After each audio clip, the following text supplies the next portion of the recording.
Hello, I am Vassilis Mazomenos, film director and producer from Greece. Perfect. So tell us about your movie. My movie, it's my 11th feature film. It's a poetic film about the loss, the emptiness of the Greek countryside, and especially the circle of life and the simplicity of civilization that today's we have left behind. So my approach is trying to find the roots, my roots and the roots of my country, things that for young generations maybe are not important, but for me is basics. Can you tell us what inspired this story? This story was deep inside me because from 10 years old I went with my first visit with my parents in this area of northern Greece, Epirus. And that was the start point of getting in love with the place, start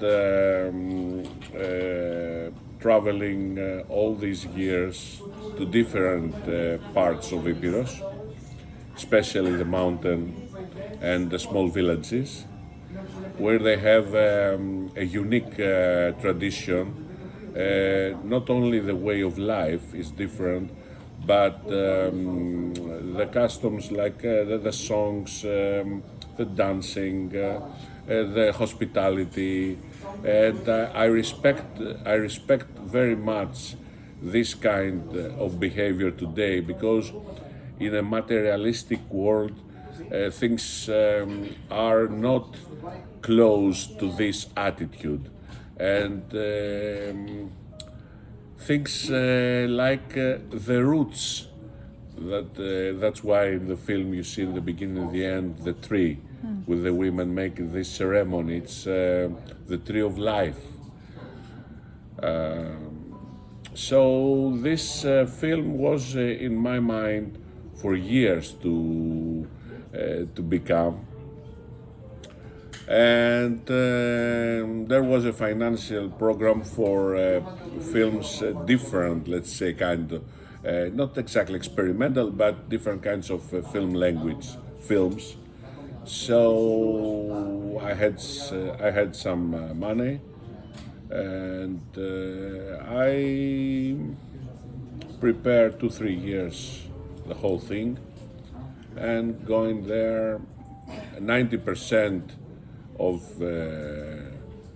no 90 95% of the actors are local, are from there, and let's say 1/3 of the crew also. It's like making a beautiful suite, and all the materials you take should be local if you want to have a unique result. Yeah. There's a lot of music in the film, a lot of songs. Can you talk about that? Yes, one film critic from Athens said that the film is actually a musical. No, I don't believe that it's a musical, but the music part of the film is the main part of the narration. With all the tragic and joyful moments. It's like life. Life is a song. Has very joyful moments and very tragic moments, and again joyful. And this is like a circle that comes in and goes. And these songs are the essence of the Epirus culture. Is deeply inside their blood. The songs, it's part of the lives. It's not something separate that they are only in celebrations, for example. It's part of the way of life of Epirus people. So it could be crazy not to put music in a film that is based on the area. Yeah. Yeah. And can you talk about the title a little bit, Endless Land? Yes.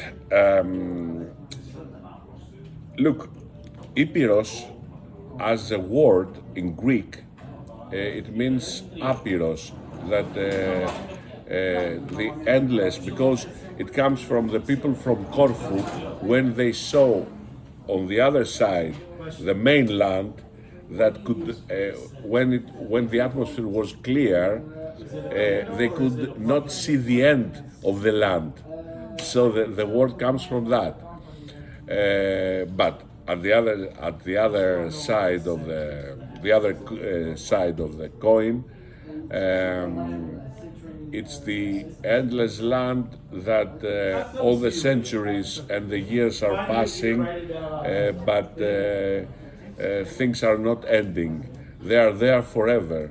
The same land, the same ground, the nature, the rivers, the lakes, the trees, everything. This nature is a character in the movie. I explained to my director of photography, Stelios Pissas, that the main thing for this is not to make, let's say, good-looking photography for the film, like we were making a commercial film or selling a product. It should be a dialectic between the camera and the landscape. The landscape and the camera. We should have a dialogue with nature, because nature is a character, and people are part of nature. They are not separated in the film. You can see near the river, or near a rock, or inside the forest. You can see the characters moving like it's a suitable condition of the film, not something like a decor, something fake, something. We were trying to reach truth through this challenge, let's say. It's amazing that in this day and age there are places like that just don't change with time. Yes, because it's exactly. I saw other places in Epirus that could fit for the scenario, for the script. But this place, especially Pogoni, it's an area that still remains unique and authentic as in years before. So my decision was on purpose to go shoot in there the whole film in Pogoni. It's like you are shooting the film in 70s or 60s. On the other hand, we did not discover. We saw something that we already knew, that the countryside is empty. People are not longer there. In the village, in the main village that we shoot the film, Paleopyrgos, actually there were 5 people living there in the winter. 5 people. And they were part of the crew also. We put them inside. They help us a lot.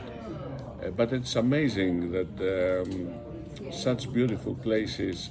It was like a paradise lost, The film is really a paradise lost.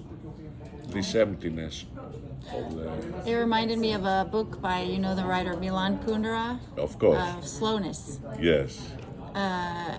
how important do you think a story is like this with how fast things are going today? This question has also the answer inside, Yeah. because it was on purpose to do a film, not in an urban landscape, but to use nature to show another culture, the culture of the past. We have to respect the past if we want to find ourselves in the future. And the future and the past of a human race was in nature. So we have to turn back, not to live in nature in 2026, but to discover again the main truths, things that we lost them through materialistic era, and try to find ourselves in the new era by not losing the roots of our ancestors. If you don't respect the road you came from, you will not find in front of you any road. And one of the main reasons humanity is having these troubles today is that we don't respect our past, and we don't have any examples of what happened there. Like we don't respect history, we make the same mistakes again and again, like the war is going on now. So in a crisis like that, a world crisis like that, my proposal is to go back, not to go and live back, to go and take the simplicity of the circle of life, the simplicity, not to be too complex with everything. We make ourselves, it's like a tyranny to put ourselves in a situation that we cannot breathe. It's like we cannot have the breath that we are in the top of the mountain or near a river, and we can close our eyes and hear only the water, the ground, the trees are the real truth. There's nothing true in the buildings of West society.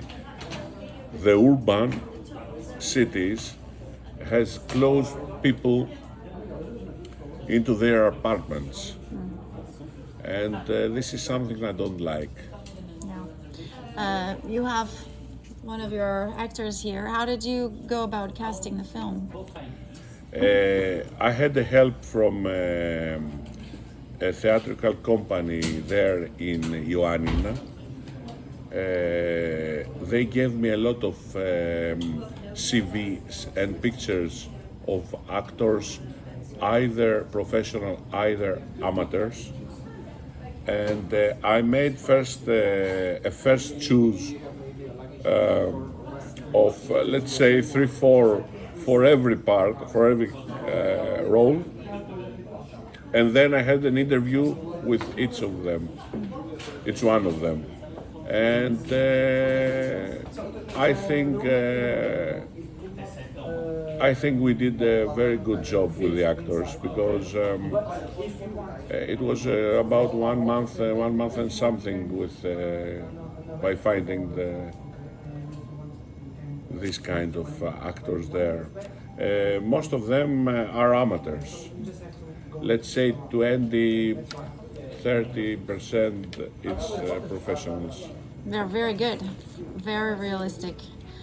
How you've made quite a few films before this one. It's the 11th. The 11th film. Is this the one you're most proud of, or do you have one? No, I love all my films because everybody says in Greece that it's my best film, but I cannot. It's like telling that you have 11 children and you choose one. It's not fair, because they have characterized me as a political filmmaker, making especially the trilogy of Crisis, Lines, Exile and Purgatory, the three previous films. But I think this film is political also because it's a symbolic turn point. It's like I'm shouting to people, please take care of what we've lost because it's unique. So maybe this film has they say that it's my best because it's a film that has nothing that is made of, it comes from my soul totally. Even the script was just 30 pages. It was not a real script, it was like a treatment. And the dialogue, it's about 1 or 1.5 pages of dialogue, except of the songs that is part of the dialogue. To tell you the truth, I knew the scenes, what I'm going to do very well, and the structure was from the beginning was in my head. The structure that they're going for hunting, Lazarus will be dead, the funeral, the birth of the child, the baptized, the awakeness of love, the marriage, and the immigration. And the last scene that we come today, and the grandsons, they are in the car, the finale of the film, that was not in my head. During the shooting, I had that finale. The finale was in the scene in the tree, but I discover. I thought again that I need something that all this must come today, and this was the scene with the actors, with the grandchildren of the actors in today's. So after film festivals, how can people see the film? Look, the film is coming out 26th of March in Athens in commercial screenings. Congratulations. Thanks. And then we will see the continuity abroad. I don't know if through the festivals we can somebody from distribution discovers the film and wants to show abroad. It will be perfect. I don't have I have a distributor in Greece, but I don't have an international distributor. It will be great because it's a story that can be touched people all over, I think. So what do you think, why are film festivals like this, like Fantasporto, so important? Because they give space to independent cinema, no studio cinema.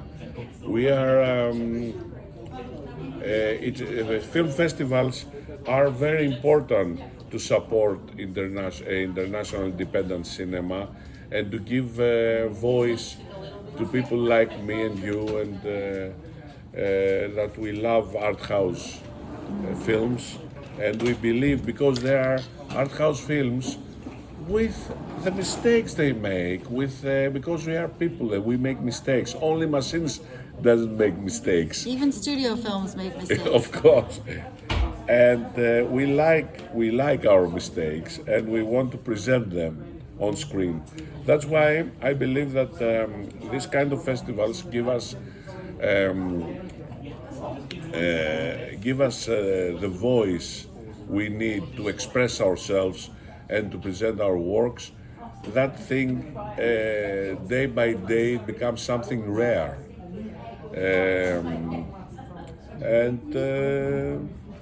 Let's see if what the future will bring with these kind of festivals.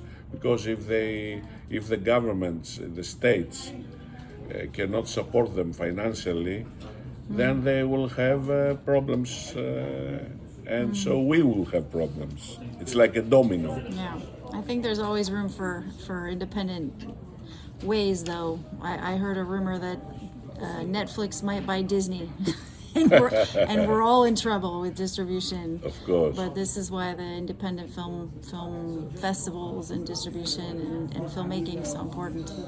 I believe that. So after you're through with this journey, what do you plan next? You mean my next movie? I have two movies that I'm thinking very seriously. One a little bit weird on a bourgeois family with a non-binary person. Okay. And another one in Epirus again, but today, what happened when a military campus is closed and people are thrown out with no job. So my hero is one of them. It's an ex-military man that the name of the film is Man Without a Front. Oh, okay. So these are the two things I'm preparing. I don't know who will come first. They are totally different films, but this is what I'm planning. Great. Congratulations. Any last words? Last words. I thank Film Festival, Tom, for the support in independent cinema. Hope to see you again in another film festival. Yeah, next. Yay. Cheers.